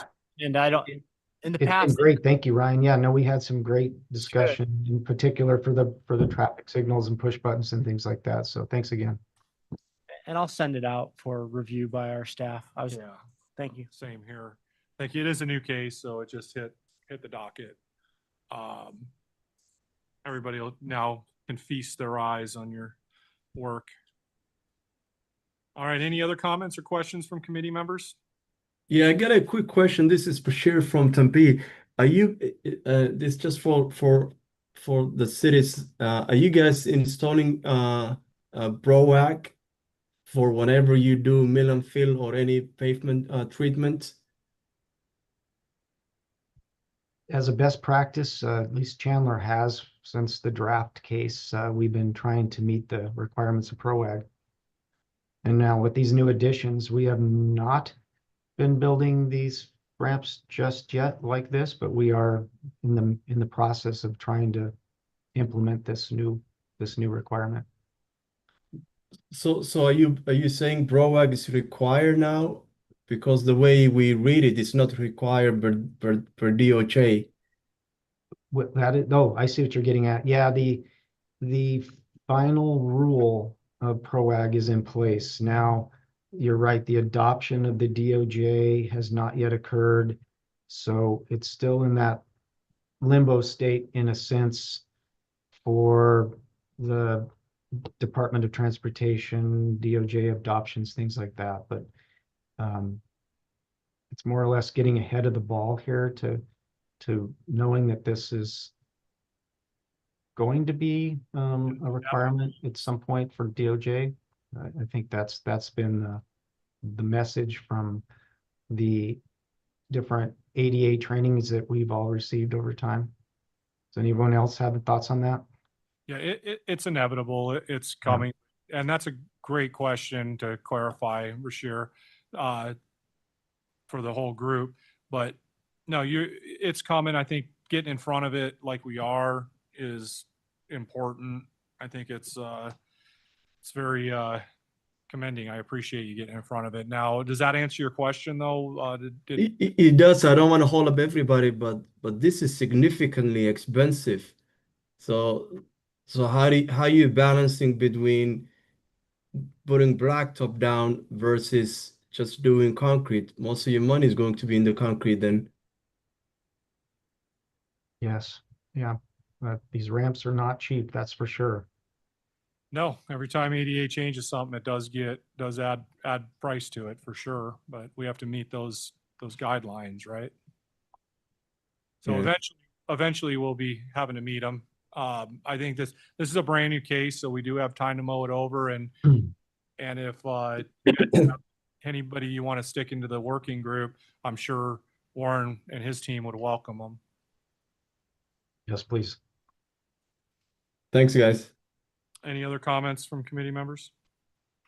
This is Josh Ford, City Buckeye. Just a brief comment on the point of PROAG maybe not being completely legally mandatory. I'll note with PROAG, it's really trying to recognize the realities of constructing accessible design in the right of way, which is different than on site, right? With road slopes and intersection slopes, et cetera. And with that, you do get a number of areas of flexibility with PROAG and that recognize those realities and those challenges. And so it's not all just more restrictive standards. It's a mix of recognizing the realities and then continue to try to, progress the accessible design forward. So as municipalities, if we want to take advantage of those flexibilities and say we can do so because we point at PROAG, I think it behooves us to try to be generally compliant with maybe some of the more restrictive aspects as well, so that, should we face questioning or litigation or et cetera, we're being consistent with what we're following. Very good point, Josh. Also, I think a number of us have been involved in the ADA transition plans, and we all have our list of items that maybe need to be reconstructed to meet the latest ADA standards. But I always look at it as I'm trying to avoid adding any new items. So if you're ahead of this, then constructing it to the new PROAG, you won't be adding this to the list later once it does become officially adopted either. So Warren, do you guys requiring PROAG in your ADA transition plan? Yes. Oh, wow. So you must be really way ahead of the curve. Well, we've tried to keep up with it, that's for sure. But thank you so like all much. cases, if you drive around, you can always find something. We're ahead of it, but we're following it, right? All right. Did that help answer everybody's questions? Any other comments from committee members? All right, we'll move into agenda item number 19. This is going to be case 25-16, revisions to section 795. This is for the granite size. Peter, you want to give us an update on this, or introduce this as a new case, please? Yes, thank you, Mr. Chairman. Let me go through what we've done. These were several changes based on comments received through this year. Once it came up on the decision or the need to make some changes in the decomposed granite in 795 landscaping. So this is kind of a combination of several comments that we had received and trying to put it all into one case. The first one is the removal of the second sentence in section 795-9, which is already really a in the very first case, it's a minor blooper case right now. So we incorporated within here knowing that it's probably going to get through as a blooper, but we might as well show all of it in one case. So that's the blooper. That's the very first one we have for the year anyway. The next item was adding in a new material in section 795-9 for side slope stabilization. That was the larger one requested by City of Glendale to try to get something for stabilizing side slopes. We put in there the ADOT side slope stabilization materials in the gradation table in that section. So now there'll be, we added that new column in there for side slope stabilization and a gradation for that and the material requirements for that. Great. Yeah, that's always a issue. Yeah. And it's not just for Glendale. No, it was a request. It was good to have somebody from City of Glendale in the working group because it made it very clear on what the request was and how we could approach that. So we added that. The next item added was, this came about because the stabilizer in section 795-10 is good for trails, maybe driving, things like that, but it was horrible for equestrian. So the request was, could we add in a stabilizer for equestrian trails that would be more resilient, more appropriate for that? So what we ended up doing in that section was taking it and creating a type A and a type B, which would be type A is what's in there already for the stabilizer. And the type B now becomes the material currently used, was recommended for use as for equestrian trails. And I think it's called psyllium husk is the material. There's a generic specification in there now for the material requirements for that material to go in there. So now we've got it. So we didn't say you had to use it for equestrian, but you've got it as an application that could be used for equestrian. Yeah, it's alternate. As an alternate, yes. And finally, we added in a new section 795-11 for rock mulch. That had been missing from the prior ones. It did not seem to quite fit in as a decomposed granite landscaping, because it could be something other than decomposed granite. It could be, it's just mainly an angular rock. Traditionally, that would be going around inlets in landscaped areas. And it's a highly angular rock that would be placed around that. So it's been called rock mulch. There was a general gradation we had available on that. So we put that in there and provided its gradation. What ended up having is section 795-12. 11 now became 12, so there's renumbering of 12. So like I said, it's a bits and pieces of several items. So that's the rock mulch gradation that put in there, and then the material meeting the gradation. Yeah, the material itself being an angular material. If it is made up of if it's specified to be matching the landscaping, there was the first paragraph.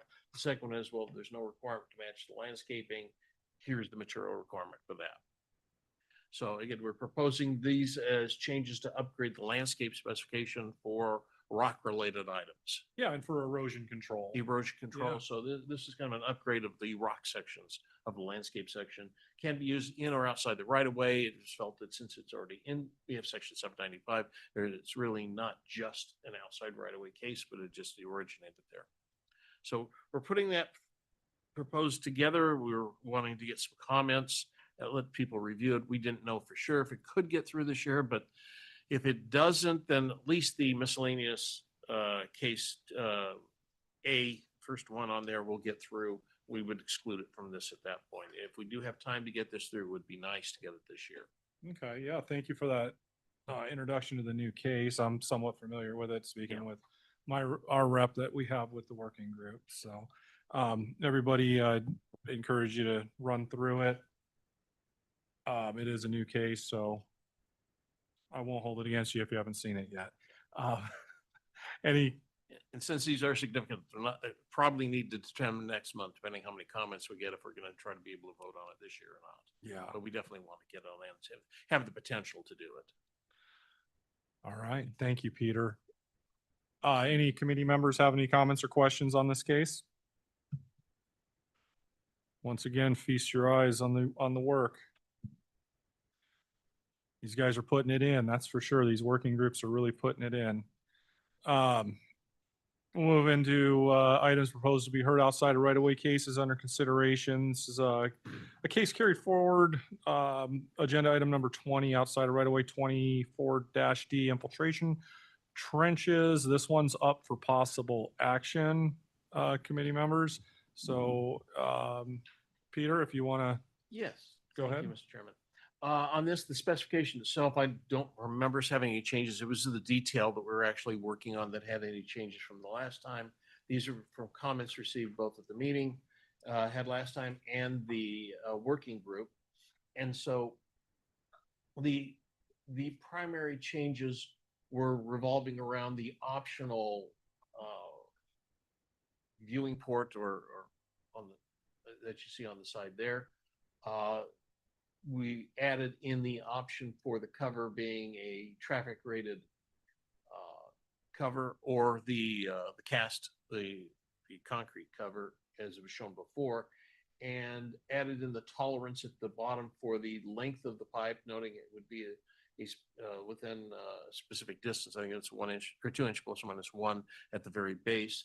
Also added in one additional comment that was received that the bottom hole, you'll see that on this one, that the very bottom hole should be within 1 inch of the bottom of the pipe.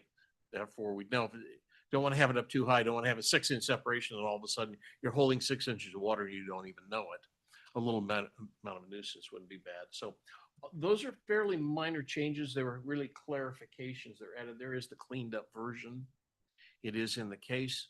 It was in, it didn't get in the packet. I think it got in late on that one because Yeah, everything was in the packet except for that very last comment about the bottom hole that was posted on the meeting page separately afterwards. So committee members have had an opportunity to see all the modifications except for holding the. making sure there's a perforation right at the bottom, near the bottom. Okay.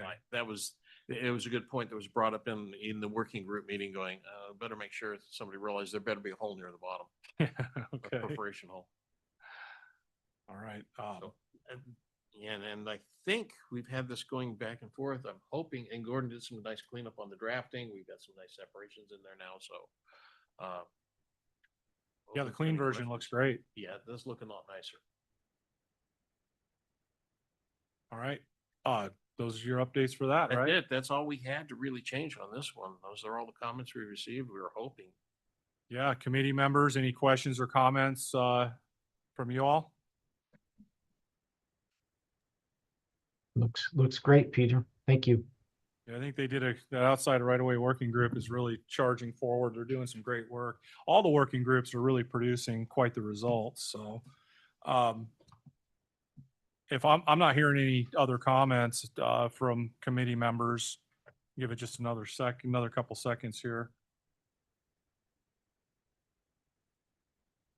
This one is up for possible action, so not hearing any comments, I'll entertain a motion to vote.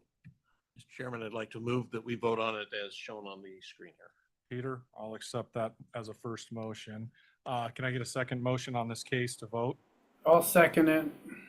Thank you very much. We'll move into a vote on this case. Thank you, guys.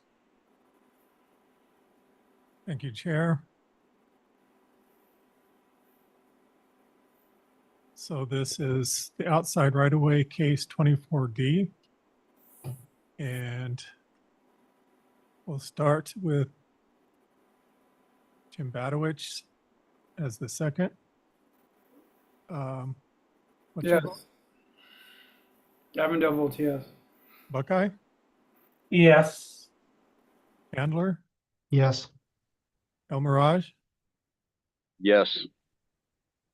Florence, Gilbert, Yes.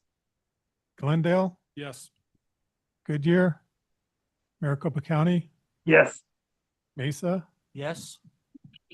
Peoria, Yes. Phoenix. Yes. You, Scottsdale, Yes. Surprise. Surprise still on? Tempe, Yes. Tolleson, Youngtown. Yes. Thank you. ADOT, Yes. Almost forgot you again. The motion passes unanimously. Perfect. Thank you. Thank everyone. And thank all you all for this. Appreciate that because it's necessary for the next case to have that one pass first. You're not supposed to say the quiet part out loud. Thanks everyone. Let's move into the new outside right-of-way case. I don't know how new it is. It is this year. Agenda item number 21. This is the stormwater harvesting basin. This one is, as Peter alluded to, this one is up for possible action. I know my party has gone through it. We're ready to move on it, but Peter, you want to speak to it? Or no, I'm sorry. This is Roy Harrington from Scottsdale. Yeah, I wasn't sure if Roy was going to be, we weren't sure who was going to be on, so one of the two of us was going to do it. Yeah, Roy. Yeah, I'm on. This is Tim Connor. I'm on, but go ahead, Peter. It's easier for you to describe it while you're there in the office or in the meeting. Very good. So I don't think we've had any updates from the last one. This should be the one that's been in the packet since the last revisions. This is, of course, to provide a generic typical for a stormwater harvesting basin. It does incorporate the as an optional item the infiltration trench within that. So that's now shown. So it should match now and reference back to that new one we just passed today. I think I don't remember any changes that we've had in this one since the last meeting. So the spec has remained the same. We're pretty much at the point of, are we happy with it? Yeah, it was sitting idle. I don't recall any changes either. It's been a couple times now. I think we were really going through that infiltration trench, making sure it looked all the detail and textures are all matching. I think that's the last thing we were doing on this. I was told that it's ready, that I can vote on it. I was given approval to vote on it. This is Tim. Go ahead. I was just going to ask for any comments or questions from committee members. Yeah, this is Tim Connor. I just wanted to note that we did discuss the difference between raking with the teeth of a backhoe, the area of the infiltration trench bottom, to saying we're just leveling it with the backhoe bucket. So that was, you weren't at the last standard specification detail committee meeting, but that was definitely discussed. We changed both very that good. Infiltration trench. Now the language matches both details and both specifications and details. Any other committee members have any questions or comments? All right. With that, I'll entertain a motion to vote. Tim, you're proxying for Roy Harrington, so you, it would be appropriate. You can motion. It's your case. I'm good with that. I'm not putting any pressure on you there, buddy, but. No problem. Yes, I'd move to approve as submitted for this date. Vote on it. Okay. Tim, thank you for that first motion. I'll entertain a second motion. This is Warren. All motion. Thank you, Warren. With that, we'll move into a vote. Okay. This is outside right-of-way case 25A. And I guess we'll start with the city of Scottsdale this time. Yes. Surprise? Tempe? Yes. Thank you. Tolleson? Youngtown? Yes. ADOT? Yes. Avondale? Yes. Buckeye? Yes. Handler? Yes. El Mirage? Yes. Gilbert? Yes. Glendale? Yes. Goodyear? Maricopa County? Yes. Mesa? Yes. Peoria? Yes. Phoenix? Yes. Thank you all. The motion passes unanimously. Thank you, Gordon. Thank you, staff, our committee members. I appreciate it. All right. We'll move into items proposed to be heard. Other items. This is the working group reports, agenda item number 22. We'll start off with the water sewer working group. Jim, you want to give just a brief what's going on with the working group, or when your next meeting is? Yeah, thanks, Mr. Chairman. So, yeah, we met on June 17th. online. Our next meeting will be July 15th, same time. Really nothing to add. Everything that was discussed previously on these cases, we kind of basically covered repeat or a little more detail at the meeting. So I'm not gonna take any more time. So and thanks everybody for their time and participation. So I'm getting stuff approved and moved on. Yeah, thank you, Jim. July 15th. Yes. All right, outside of right-of-way working group, Peter? Yeah, I'm kind of do the same thing, except we did have one other discussion that we've covered pretty much everything that we went through. Other than we did start discussing the various options on spillways, rock riprap spillways. I did bring in some conceptual sketches for the group to work on. There is not going to be a case introduced this year on that. The reason is there is definitely different opinions and some And you're strong out of ones. time. You're out of Well, time. yeah, dude. and we could have had something ready, but there were very strong opinions on if and how riprap should be used from a maintenance perspective. So we thought we better spend some more time and get some more input on how that would be put together. Some of the agencies were rather uncomfortable having it as just a standard that somebody could grab, and then their maintenance people are going to be stuck with something that has to be cleaned up significantly later. So I think we're going to have to really look at the riprap component. The grouted riprap may be a little bit simpler if we can limit it to maybe just on the sides, but there are definitely strong opinions on use of riprap as a material for a spillway, even though we see that used often. All over the place. All over the place, but there were concerns on maintenance on that. So I think we want to be able to address those. So we'll be working. Now I'm kind of bumming out. I wasn't a fly on the wall during those conversations. So I think we want to be able to spend some more time, get this developed, and that'll be our first case we'll introduce Okay. at the first year. But it'll give us time to really develop it and get the different options put together and make sure we're not creating a maintenance issue for down the line. And your next meeting is? The next meeting, I believe we have it on the 17th of July. I think that's what we got it on there. Yeah. And I think we've moved it to a 10:30 meeting now, so make it a little easier. It's all online. Perfect. Thank you for that update, Peter. Asphalt Materials and Concrete Working Group. Our next meeting will be on the 9th or 17th of July at the ARPA office at 12. We'll mainly be discussing sections 326 and 719. We would like more participation, and as Jesse had said, we need more cities involved because we are discussing penalties and tolerances. So, it's best to have everyone in the room when all those are being discussed. That way one city's not lining everyone out. So we've got a lot of City of Phoenix participation, but other than that, we're missing some folks. Yeah, I can only attend so much stuff. I've Oh, yeah, attended them in the past. That's a hybrid, correct? You guys give an option for Yep, you online can as well. Join online or there. We do provide lunch. So if you are going there, you get to eat. So that's kind of, we try and sway people in there with food, but definitely get on, look at the specification, make comments, because this is going to be a big one. Well, I'll commit for you. I'll try. Well, I'll try to commit. I'll drum up some interest. Maybe somebody will want lunch. I don't know. But Even evac cities, we more than welcome you guys. You guys have the experience with these mixes and have some good comments. So everyone's expertise is wanted.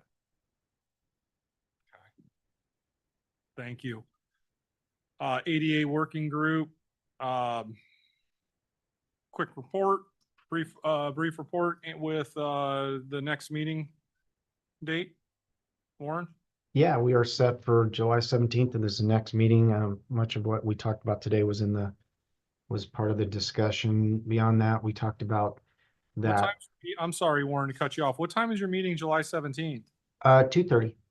I might as well just take the whole day off and attend all 3 meetings. There you go. Yeah, that'd be great to have you. No. Sorry.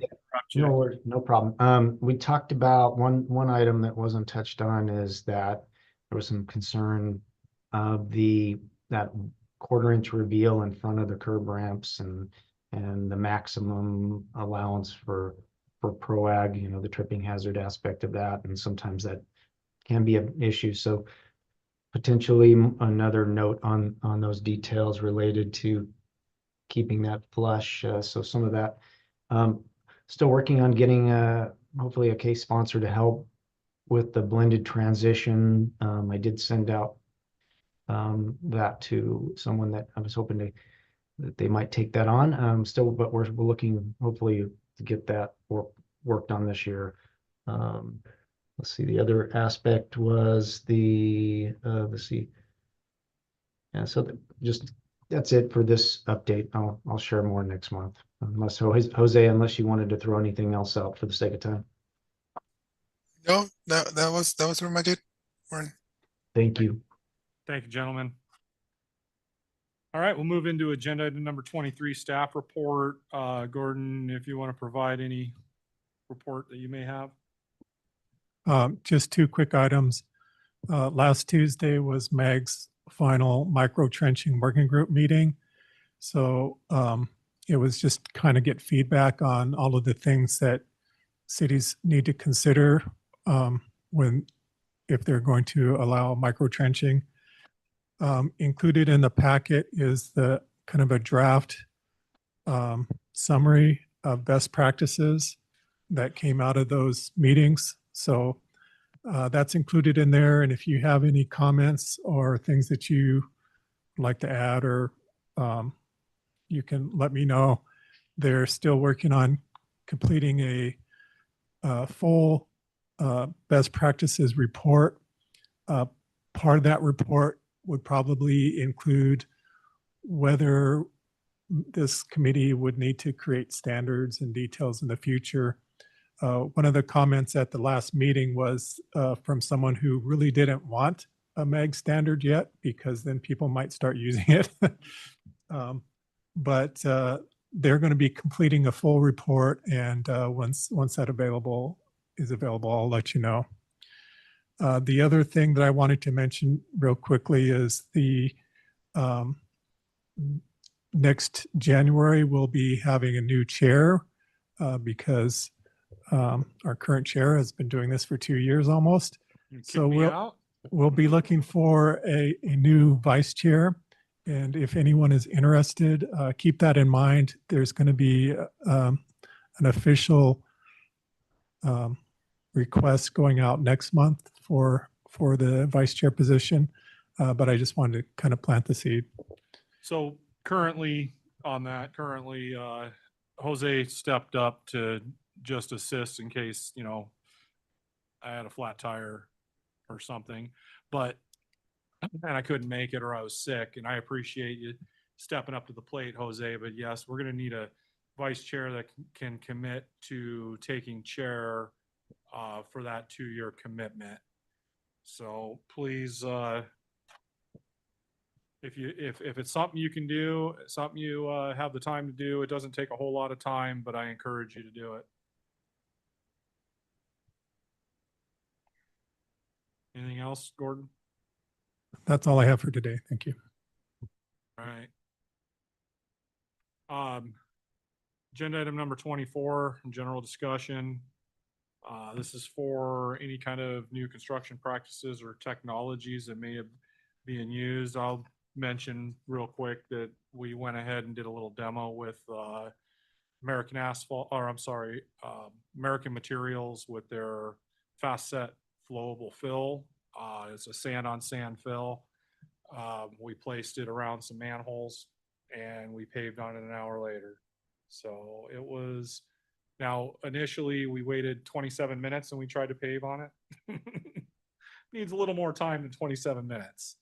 But it did set up. It was 60 cubic yards in a trench. So it was nothing to scoff at, 58 cubic yards. But it went pretty smooth. It's definitely magic. No, it's impressive the way it works. If I'm ever in a situation where I need to get out of an intersection quickly and pave, I would definitely entertain using a material like that, a fast set flowable. So I don't know if anybody else had any experience with it, but that's my first experience. Wanted to put that out there to the group. Is there a specification for that material? Yeah, it's, well, you got to read through mag sections, 728, Yeah. as an alternative. What's it? As an additional chemical admixtures in it. That's what I'm wondering. Yeah, you would use the sand on sand. It's as an alternative, Yeah. material, but yeah, it's still a half sack. It's a half sack. Okay. Yeah, that's what I use. Now it can be produced out of the volumetric truck in other varieties, but I happen to use a half sack. It's designed to get compaction to where you can put, you can pave over top of it without having to add a lot of additional cement or anything else to it, so that it would still be excavatable That's later the- on. That's the question. Yeah, All that's it really like- is it's a water designed to do is ratio. to really set the cement off quickly without adding additional cement to it. It's not gonna get any stronger than it would be with a half a sack. Yeah, this would be very interesting, not only but in the drill shaft industry. That's why I was very curious on this, what it would be, because often we have to, if something happens, you have to backfill and re-drill for, say, a casing. There's a method for that. So if this is a material that Yeah, can and be you used know, and for with, other applications, that's what I was wondering about.